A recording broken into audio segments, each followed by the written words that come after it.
साथियों, जिन राजनीतिज्ञों ने इस बात को मानने से इनकार दिया था कि भारत में सामाजिक समस्या का राजनीतिक समस्या से गहरा संबंध है, उन्हें संविधान तैयार करते समय सामाजिक समस्याओं को मान्यता देने पर मजबूर होना पड़ा। ऐसा कह सकते हैं कि कम्युनल अवार्ड सामाजिक सुधार के प्रति उपेक्षा और उसके प्रति उदासीनता दिखाने की सजा है। यह सामाजिक सुधार पार्टी की जीत है, जो यह बताती है हालांकि वे हार गए थे, लेकिन उनका सामाजिक सुधार के महत्व पर जोर देना बहुत जरूरी व ठीक ही था। मैं जानता हूं कि कई महानुभाव मेरे इस विचार से सहमत नहीं होंगे। यह विचार लोगों में फैल रहा है और इसे मान लेने में सुख व प्रसन्नता की अनुभूति होती है कि कम्युनल अवार्ड का अस्वाभाविक है और अछूतों सहित अन्य अल्पसंख्यकों और अफसरी नौकरशाही के बीच एक अपवित्र गठजोड़ का परिणाम है।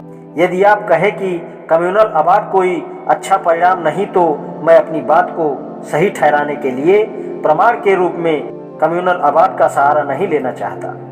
आप जरा आयरलैंड का उदाहरण देखें। आयरलैंड के होम रूल का इतिहास क्या दिखलाता है। यह सभी जानते हैं कि अल्स्टर के और साउथ आयरलैंड के प्रतिनिधियों के बीच जिस समय समझौते की बात चल रही थी, उस समय वहां के प्रतिनिधि रेडमंड ने पूरे आयरलैंड के लिए एक समान होम रूल शासन पद्धति में अल्स्टर मिलाने के उद्देश्य से उसके प्रतिनिधियों से कहा था, जो भी राजनीतिक सुरक्षा आपको पसंद है उन्हें मान लो, वे सब आपको दी जाएंगी। अल्स्टर वालों ने क्या जवाब दिया?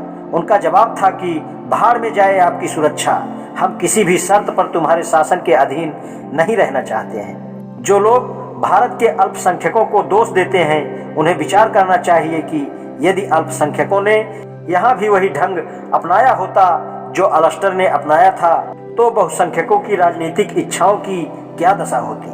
आयरिश होम रूल की तरफ से अल्स्टर के व्यवहार को मुख्य रखते हुए यह भी बिल्कुल साधारण बात है कि भारत के अल्पसंख्यकों ने उन बहुसंख्यकों जिसने बहुत राजनीतिक समझदारी का सबूत नहीं दिया, उनके शासन में अधीनता को इस शर्त पर स्वीकार कर लिया है कि उनके लिए कुछ सुरक्षा का फैसला कर लिया जाए।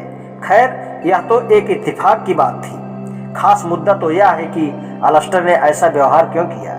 जो उत्तर मैं दे सकता हूँ वह केवल यह है कि साउथ आयरलैंड व अल्स्टर के बीच सामाजिक समस्या थी, अर्थात रोमन कैथोलिक और प्रोटेस्टेंट लोगों के बीच एक सामाजिक व जातीय समस्या थी। यह असल में एक जातीय समस्या थी।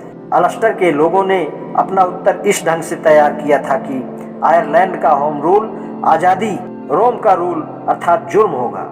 यह केवल एक ही बात का दूसरा ढंग है, लेकिन कैथोलिक और प्रोटेस्टेंट लोगों के बीच जाति पात की सामाजिक समस्या थी, जो राजनीतिक समस्या को सुलझाने नहीं देती थी। इस प्रमाण की सच्चाई पर भी जरूर शंका की जाएगी और यह कहा जाएगा कि यहाँ भी साम्राज्यवादियों का दिमाग काम कर रहा था, लेकिन मेरे प्रमाणों का खजाना भी खाली नहीं हुआ है। मैं रोम के इतिहास से प्रमाण देना चाहता हूँ। यह कोई नहीं कह सकता कि वहाँ कोई शैतानी शक्ति काम कर रही थी। जिस किसी ने रोम के इतिहास को पढ़ा है वह जानता है कि रोम के लोकतांत्रिक शासन पद्धति में भी सांप्रदायिक बंटवारे जैसे ही चिन्ह मौजूद थे।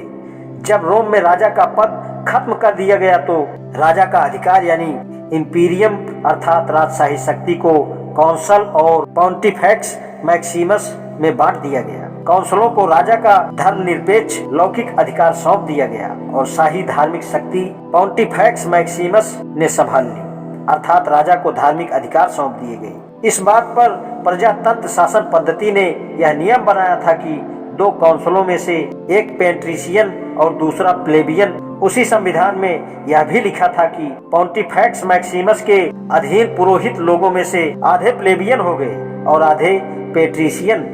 रोम के लोकतंत्र के संविधान में यह शर्तें, जिनको मैंने सांप्रदायिक निर्णय कम्युनल अवार्ड की शर्तों से मिलती जुलती शक्ल वाली कहा है, क्यों दी गई थी?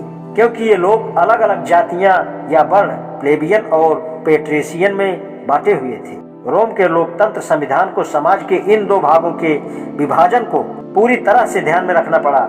सारांश यह है कि राजनीतिक सुधारक चाहे किसी भी दिशा की ओर जुड़ना चाहें, वे पाएंगे कि किसी भी शासन पद्धति के निर्माण में वे वहाँ की प्रचलित सामाजिक व्यवस्था से उत्पन्न होने वाली समस्याओं को नजरअंदाज नहीं कर सकते। आज इतना ही, शेष कल। धन्यवाद।